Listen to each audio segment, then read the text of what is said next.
I got frustrated with the medical system. I think our healthcare system has some serious problems, some serious conflicts of interest, some serious, I think the incentives for providing what I think is appropriate healthcare is misaligned. And so, over the last few years, so we set up a company, which is called Rivero, and we're licensed in all 50 states. We have physicians all across the country, and we're basically set up to provide what I call actual healthcare, root cause medicine, get people off the medications, actually, try and fix their disease and not just medicate everybody, because we have such a system where everybody's just like, you go to the doctor, here's your diagnosis, here's your drugs, stay on the rest of your life, which I think is the wrong course.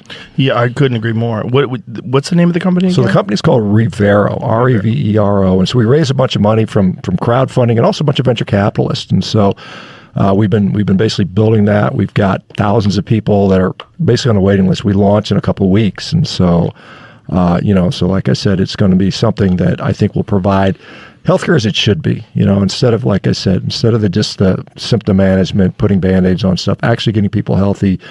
Because I think a lot of diseases are reversible, and we've seen that all the time. We see that pretty frequently. Well, that's one of the most fascinating things about this carnivore diet is how many, albeit anecdotal stories, you have of people that had all these different conditions, chronic pain, rheumatoid arthritis, chronic fatigue, all these different issues, skin issues, eczema, all these different things that they were treating with medication. It wasn't working. They were experiencing side effects. They start eliminating everything from their diet except for meat, and all of a sudden these problems go away.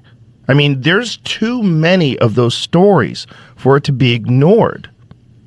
Yeah, it's I've been astounded by the number of just crazy things that have happened. And again, it's not that, that is the most profound, rigorous type of science that you can do, but you can't ignore it at this point. There are literally probably hundreds of thousands of people now tried. I've been all over the world now talking about this, and I get people from Germany and Greece and China and Japan and Africa that have all done this, and they all say the same thing. Look, I was sick and now I'm not sick anymore. And so whether or not that is enough evidence to say this is a good treatment, I can't say that, but you can't deny it's happening. And I've been trying to get research done. In fact, there was a study done out of Harvard University 2 years ago. I don't know if you saw that. So there's a guy named David Ludwig, who is a senior author.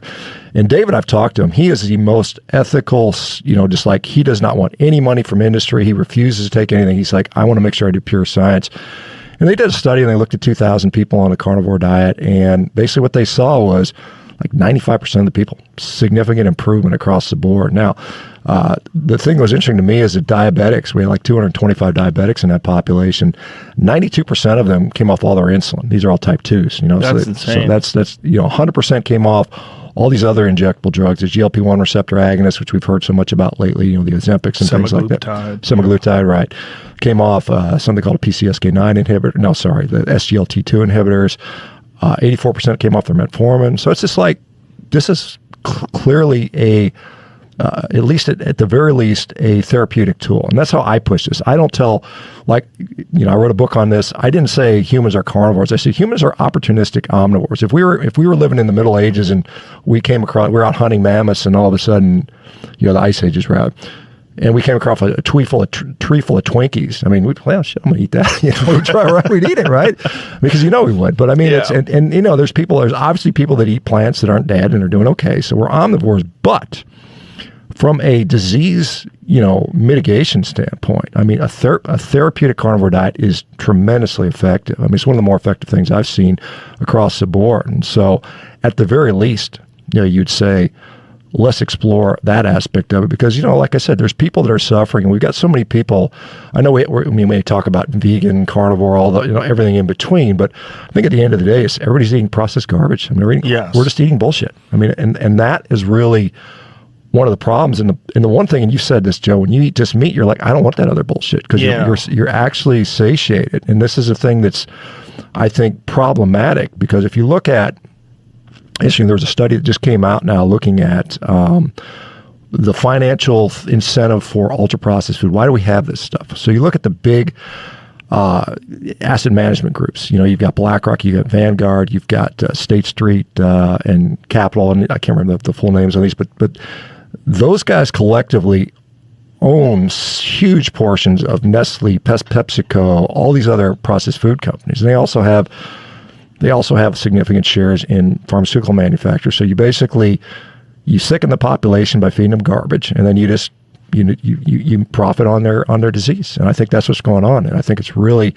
unfortunate, and I think, some people make an argument, is there a net benefit from feeding more people versus how many people are getting sick? And I think there's a point where, the line goes, if most people are getting sick from this and only a few people are benefiting, then you've kind of crossed that line of, is it for the greater good? And it becomes, the realm of almost evil in my mind. Well, I think it started out with just trying to make money. I mean, that's what started out with the processed foods. And I think then they realized, well, now you're selling more medication to these people, so you make more money on top of that more money. I don't even think it's a conspiracy. I think it's just opportunity. I think they just look at profits, and that's what these corporations are established for. Their bottom line is they're supposed to make as much money as they can for their shareholders. Yep. That's their responsibility. Their responsibility is to have like a cute cartoon guy that sells you sugary cereal. Because, when I was a kid, that's what I wanted. I want Cocoa Pops. Right, I wanted Captain Crunch. Frankenberry. All that stuff. Yeah, I mean, there's a reason why all that garbage is like, it's so addictive. It's so delicious, and it's clearly targeted for young people. Clearly. Yeah, I mean, that paper that I talked about, and I think, it's in that list that I give Jamie, but it basically says this is the whole thing. They make tremendous short-term profits for their shareholders, and that's why they do it. So it's clearly financially driven. You can't blame them. I mean, this is what any business wants to do. It wants to be successful. So it's about making money, like everything is, really. Yeah, that's what they do. I think the cutting the bullshit out is the biggest factor in this whole carnivore diet thing. I really do. I mean, I definitely think there's obviously meat itself. Regardless of the bullshit and the propaganda, meat is the most nutrient-dense food you can eat. All this crap where they say that meat causes cancer. If meat caused cancer, most people would have cancer.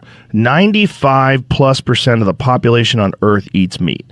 And all this propaganda you hear about, you're going to get cancer, diseases are going to go, all these different things. It does not seem to be the case in people that just eat meat.